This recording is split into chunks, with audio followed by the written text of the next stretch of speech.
Hello बच्चों, कैसे हो आप सभी। मैं आशा करता हूं कि आप सभी स्वस्थ होंगे, मस्त होंगे और आपकी पढ़ाई भी बखूबी अच्छे तरीके से चल रही होगी। प्यारे बच्चों, आज की इस क्लास में मैं आपको पढ़ाऊंगा स्पर्मेटिड और स्पर्म के बारे में। स्पर्मेटिड के किस पार्ट से स्पर्म का कौन सा पार्ट बना उसके बारे में बताऊंगा।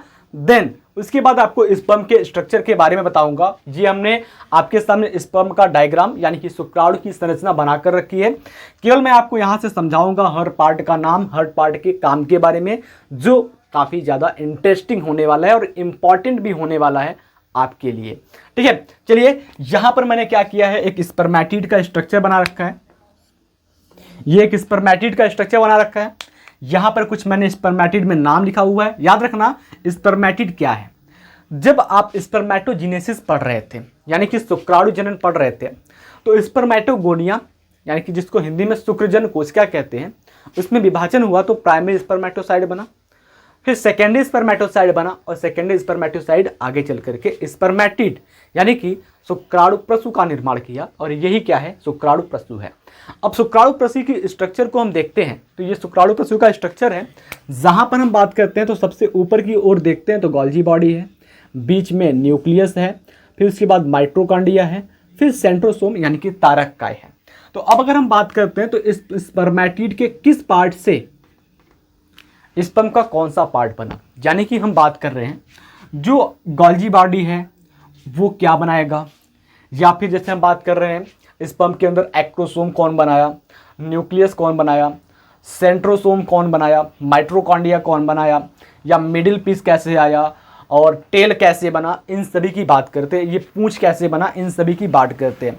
हमने बात करते हैं कि जो माइटोकॉन्ड्रिया का संरचना होता है उसका काम कैसे होता है, तो स्पर्म में क्या काम होता है, स्पर्मेटिड में क्या काम होता है। स्पर्म जो होता है वो प्लाज्मा मेम्ब्रेन से ढका होता है, तो ये प्लाज्मा मेम्ब्रेन कौन बनाया, तो इन सभी के बारे में हम आज बात करेंगे। फिर उसके बाद हम स्पर्म की स्ट्रक्चर की ओर ले चलेंगे आपको। देखिए, सबसे पहले अगर हम बात करते हैं तो स्पर्मेटिड का गोल्जी बॉडी है। स्पर्मेटिड का जो गोल्जी बॉडी है बच्चा, ये गोल्जी बॉडी स्पर्म का एक्रोसोम बनाता है।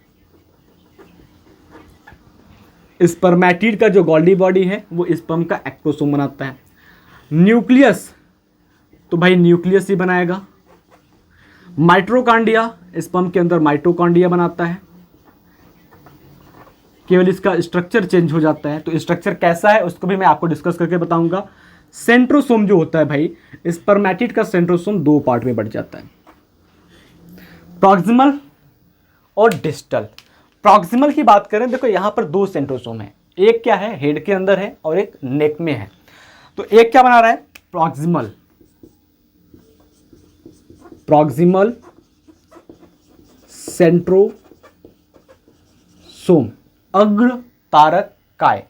दूसरा क्या बना रहा है, डिस्टल सेंट्रोसोम,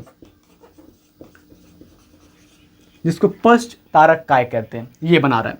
उसके बाद जो टेल है भाई, वो टेल हमेशा के लिए टेल ही बनाएगा।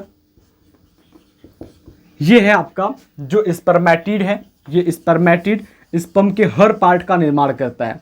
ठीक है, ये आपके स्पर्म का पार्ट है और ये आपके स्पर्मेटिड का पार्ट है। इतनी बातें समझ में आ गई।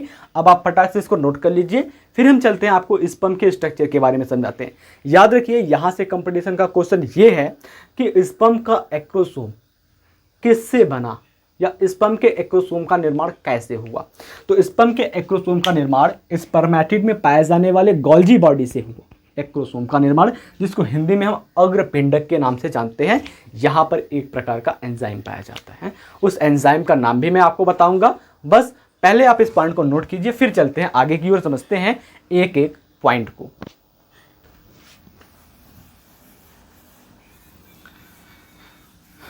तो सबसे पहले अभी हम बात करते हैं कि शुक्राणु है क्या। शुक्राणु क्या है, तो शुक्राणु नर युग्मक है। शुक्राणु नर युग्मक है, यानी कि अगर हम बात कर रहे हैं तो स्पर्म क्या है, sperm is a male gamete, किसमें, ह्यूमन के अंदर। दूसरी पॉइंट अगर हम बात कर रहे हैं तो जो शुक्राणु होता है ये क्या होता है, एक हैप्लॉइड सेल है। शुक्राणु क्या है, एक अगुणित कोशिका है। शुक्राणु एक अगुणित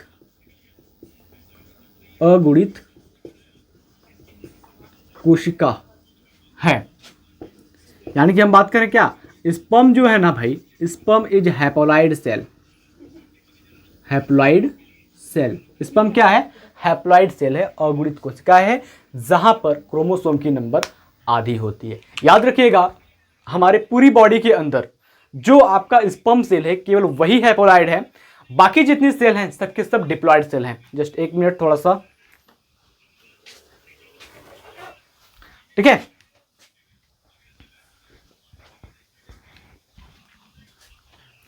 जो आपका स्पर्म है, ओवम है, ये हैप्लॉइड है, बाकी जितनी भी कोशिकाएं हैं सबके सब डिप्लॉइड सेल है, यानी कि द्विगुणित कोशिकाएं। आगे की ओर चलते हैं, हम समझते हैं जो आपका स्पर्म है भाई, शुक्राणु की बात करते हैं तो पूरी शुक्राणु क्या होती है, प्लाज्मा झिल्ली से घिरी होती है। दूसरी संरचना आप देखेंगे, शुक्राणु क्या होता है, शुक्राणु प्लाज्मा झिल्ली से घिरा होता है। यानी कि हम बात करेंगे sperm covered with plasma membrane. Sperm क्या होता है, प्लाज्मा मेम्ब्रेन के साथ कवर्ड होता है। अगले पॉइंट की अगर हम बात करते हैं, जो स्पर्म होता है आपका वो कैसा होता है, तो स्पर्म की बॉडी की बात कर रहे हैं तो शुक्राणु जो होता है, यानी कि शुक्राणु 50 से 60 माइक्रोमीटर लंबा होता है। कोई पूछ लिया कि शुक्राणु की लंबाई कितनी होती है, या फिर हम बात करते हैं शुक्राणु का लेंथ क्या होता है, तो शुक्राणु का लेंथ क्या होता है, 50 टू 60 माइक्रोमीटर होता है। Sperm are 50 to 60 micrometre long, इतना होता है। देन उसके बाद अगले पॉइंट की बात करते हैं तो शुक्राणु की पूरी शरीर 3 भाग में बटी होती है। तो शुक्राणु सिर, जिसको हम शीर्ष कहते हैं, गर्दन या जिसको ग्रीवा कहते हैं, मध्य भाग तथा पूंछ में बटा रहता है, पूंछ में बटा रहता है। यानी कि हम बात कर रहे हैं कि स्पर्म जो होता है, sperm divided into head, neck, middle piece and tail. इतना समझ में आया। अब अगर हम बात करते हैं स्पर्म के हेड की, यहां पर देखिए, यहां से समझिए, स्पर्म के हेड की बात करते हैं तो स्पर्म के हेड पर क्या होता है, ये पूरा हेड है, और इसमें क्या होता है, सबसे ऊपर की ओर एक टोपी के जैसी कैप लाइक स्ट्रक्चर पाई जाती है, और उस कैप लाइक स्ट्रक्चर को बेटा हम नाम देते हैं एक्रोसोम। कैप लाइक स्ट्रक्चर को क्या नाम देते हैं, एक्रोसोम नाम देते हैं। और ये बना कैसे होता है, तो स्पर्मेटिड यानी कि शुक्राणु प्रसू के गाल्जिकाय, स्पर्मेटिड के गाल्जी बॉडी से ये बना होता है। इसके अंदर क्या होता है, एक एंजाइम पाया जाता है। जो आपका एक्रोसोम होता है ना, वहां पर एक एंजाइम पाया जाता है, हाइड्रोलिटिक एंजाइम होता है, और उस एंजाइम का नाम क्या है, हाइलेरोडिनेज। ठीक है, हाइलेरोडिनेज नाम का एक एंजाइम पाया जाता है, जो निषेचन के समय ओवम के जोना पेलिसोइडा लेयर को तोड़ने का काम करता है। यानी कि जब निषेचन होता है ना, तो शुक्राणु के अंदर पाया जाने वाला जो एक्रोसोम होता है, अग्रपिंडक होता है, इसके अंदर जो एंजाइम हाइलेरोडिनेज उपस्थित होता है, तो वो अंडाणु के अंदर एक परत होती है जोना पेलिसोइडा, उस जोना पेलिसोइडा को ये तोड़ने का काम करता है। देन उसके बाद अगर हम बात करते हैं तो अग्रपिंडक के जस्ट नीचे क्या आता है, आपका ये न्यूक्लियस आता है। न्यूक्लियस यानी कि केंद्रक आता है, और केंद्रक में क्या होता है, गुणसूत्र पाया जाता है, और वो गुणसूत्र क्या होता है, एन प्रकार का होता है। यानी कि गुणसूत्र की संख्या यहां पर 23 होती है। 23 गुणसूत्रों के साथ केंद्रक पाया जाता है, इसमें केंद्रक द्रव्य भरा रहता है। देन उसके बाद अगर हम बात करते हैं तो शुक्राणु के नीचे क्या होता है, निचले भाग में हम बात करते हैं सिर के बाद, तो सिर के बाद इसमें गर्दन पाया जाता है, और इस गर्दन की बात करते हैं तो यहां पर क्या होता है, सेंट्रोसोम यानी कि तारक काय पाया जाता है। देन आगे हम बात करते हैं तो इसका मिडिल पीस आता है। तो मिडिल पीस में बेटा अगर हम बात करते हैं तो मिडिल पीस में क्या होता है, माइट्रोकांडिया पाया जाता है। मिडिल पीस में क्या होता है, माइट्रोकांडिया पाया जाता है, और ये माइट्रोकांडिया को हम कोशिका का ऊर्जा गृह कहते हैं। अब यहां से मैं आपको दो बातें बताऊंगा माइट्रोकांडिया के बारे में। पहली बात, जो माइट्रोकांडिया होती है वो क्या करती है, इस स्पर्म को, इस शुक्राणु को गति करने के लिए ऊर्जा प्रदान करती है, यानी कि इसमें लोकोमोशन के लिए क्या करती है, एनर्जी प्रोवाइड करती है। कौन, ये माइट्रोकांडिया। दूसरी बात, जो शुक्राणु के अंदर माइट्रोकांडिया होता है उसका व्यवस्था क्रम कैसा होता है, यानी कि वो किस तरीके से अरेंज होता है। तो अगर आप देखेंगे तो किस इस प्रकार से है, जिग जैग के जैसा दिख रहा है ना। तो शुक्राणु के अंदर जो माइट्रोकांडिया होता है वो जिग जैग में अरेंज होता है, या फिर आप इसी को कह सकते हैं कि नीबेन कर्व। नीबेन कर्व मैं यहां पर लिखता हूं कि जो शुक्राणु के अंदर माइट्रोकांडिया होता है वो जिग जैग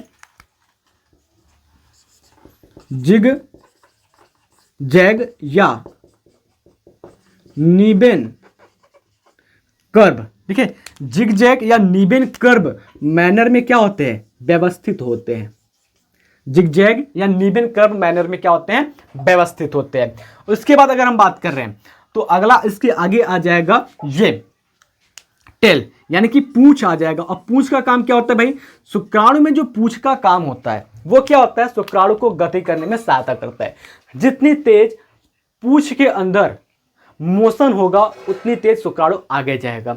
अब अगर हम बात करते हैं कुछ अलग सी बातों की, कुछ अलग से फैक्ट की बात करते हैं, तो एक बार जब इजाकुलेशन होता है, यानी कि एक बार जब वीर्य का स्खलन होता है, नर के बॉडी से जब वीर्य बाहर निकलता है, तो एक बार वीर्य स्खलन के दौरान उस वीर्य के अंदर 200 से 300 मिलियन शुक्राणु उपस्थित होते हैं। कुल मिलाजुलाकर अगर हम बात करते हैं तो हम या आप पैसे में अमीर हो या ना हो, लेकिन शुक्राणु के मामले में हम सभी बहुत ही ज्यादा अमीर होते हैं। कैसे कि एक बार जब वीर्य का स्खलन होता है, वीर्य बाहर आता है शरीर से, तो उसके अंदर जो शुक्राणु की संख्या होती है वो 2 से 3 मिलियन की होती है। तो अगर हम बात करते हैं तो यहां पर आप देख लेंगे, इस सभी चीज़ों को मैंने बता दिया कि सबसे पहला क्वेश्चन ये हो जाएगा कि शुक्राणु किससे ढका होता है। तो शुक्राणु ढका होता है प्लाज्मा मेम्ब्रेन, यानी कि प्लाज्मा झिल्ली से ढका होता है। एक्रोसोम क्या होता है, तो एक्रोसोम भाई शुक्राणु के अंदर पाए जाने वाली एक टोपी नुमा संरचना होती है जिसमें एक एंजाइम पाया जाता है। एंजाइम का नाम क्या है,